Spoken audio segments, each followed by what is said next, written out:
श्री गणेशाय नमः। ओम श्री वेद पुरुषाय नमः। ओम श्री सद्गुरु चरण कमलेभ्यो नमः।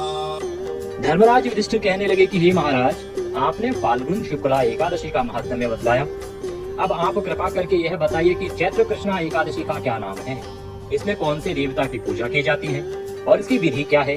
कृष्ण भगवान कहने लगे, हे राजन, यही प्रश्न एक समय राजा मानधाता ने लोमश ऋषि से किया था और जो कुछ उन्होंने उत्तर दिया था सो वही मैं तुमसे कहता हूँ, तुम ध्यान पूर्वक सुनो।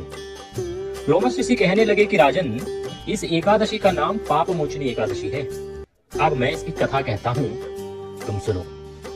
प्राचीन समय में कुबेर का चैत्ररथ नाम का एक वन था। उसमें गंधर्वों की कन्याएं किन्नरों के साथ विहार करती थी। वहां अनेक प्रकार के पुष्प खिल रहे थे। उसी वन में अनेक ऋषि तपस्या करते थे।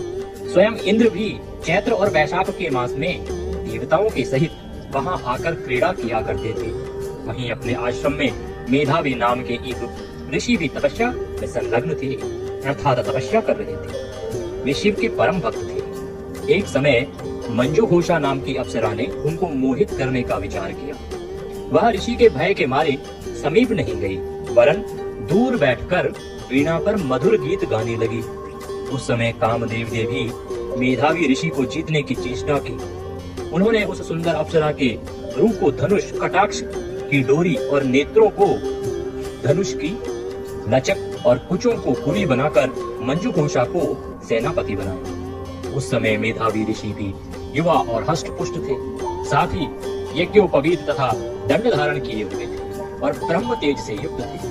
मंजुघोषा ऐसे सुंदर ऋषि को देखकर उनकी सुंदरता पर मुग्ध हो गई और अपने गीत, चूड़ियों और नुपुर की झनकार तथा नृत्य कला द्वारा हाव भाव दिखाकर मुनि को रिझाने लगी। पर्याप्त समय तक यह क्रम चलता रहा और अंत में कामदेव ने ऋषि को पराजित कर दिया। फलस्वरूप ऋषि मंजुघोषा के साथ रमण करने लगे और काम के इतने वशीभूत हो गए कि उन्हें दिन तथा रात्रि का कुछ भी विचार नहीं रहा। इस प्रकार बहुत समय बीत गया। तब एक दिन मंजुघोषा कहने लगी, ऋषि जी, बहुत दिन बीत गए, अब मुझे स्वर्ग जाने की आज्ञा दीजिए। मुनि ने कहा, आज इसी संध्या को तो आई हो, प्रातः काल होते ही चली जाना। मुनि के ऐसे वचन सुनकर अप्सरा कुछ समय तक और रुकी। अंत में उसने पुनः मुनि से विदा मांगी तो मुनि कहने लगे कि अभी तो आधी रात ही हुई है। अप्सरा ने कहा कि महाराज, आपकी रात तो बहुत लंबी है, इसका क्या परिमाण है? मुझे यहाँ पर आए कई वर्ष बीत गए हैं।